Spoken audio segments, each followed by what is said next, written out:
Wanita ini membuat keputusan yang bertentangan dengan nenek moyangnya. Dia sebenarnya mengambil batu. Saya tidak tahu gelas siapa yang dipecahkannya dengan dentuman. Ternyata Lisa baru sahaja memanjat masuk melalui tingkap. Serta-merta terkedu, seekor anjing ganas muncul di hadapan saya. Dia segera menghempaskan dirinya ke tanah. Tetapi Lisa kini sibuk menyelamatkan adiknya dari dasar laut. Bagaimana saya boleh mempunyai masa untuk bergaduh dengannya? Dia mengambil pisau keluri dan menikam anjing ganas itu. Langsung tiada pergerakan. Pada masa ini, Lisa tidak peduli dengan luka gigitan itu. Akhirnya jumpa sepana di dalam rumah. Dia fikir dia boleh menyelamatkan adiknya dengan membuka bagasi. Tanpa diduga, ia mengambil masa yang lama untuk membukanya. Tetapi didapati hanya ada sebotol gel sejuk di dalamnya. Tak ada jet langsung. Tetapi walaupun begitu, dia masih tidak berputus asa. Memutuskan untuk menggigit peluru dan menghalangnya. Kali ini selepas dia terjun ke laut. Masukkan pakaian selam ke dalam celah batu dan bergegas ke atas. Saya mahu bergantung pada oksigen yang tinggal. Cuba cop baju. Tetapi pakaian selam itu tidak dapat menahan tekanan sama sekali. Gambar ini sungguh indah. Saya benar-benar mahu memandu ke tapak untuk melihatnya. Bercakap tentang kereta, saya telah membeli belah di guazi kereta terpakai sejak kebelakangan ini. Membeli BYD Han. Ia hanya berharga lebih daripada RM90,000.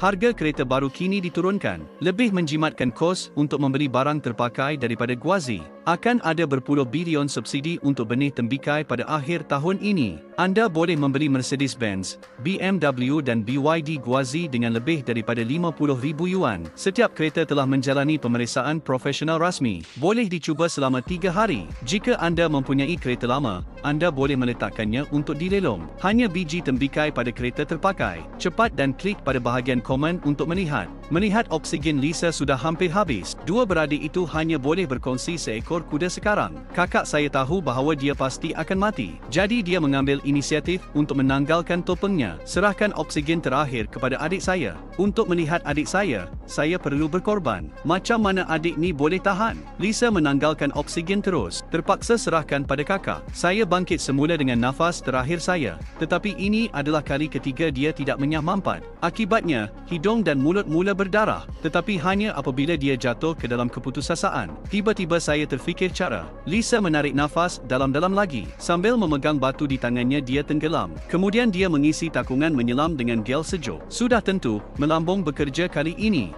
Akhirnya, retakan dipecahkan di batu besar itu. Kakak saya akhirnya berjaya keluar dari masalah. Penghujung filem, walaupun adik-beradik itu menunggu untuk diselamatkan, tetapi kakak saya Lisa gagal melakukan decompres secara teratur selama 4 kali, meninggalkan sekuela seumur hidup. Tetapi dia tidak menyesal, kerana di matanya, keluarga jauh lebih penting daripada diri sendiri. Lau Wang berkata bahawa filem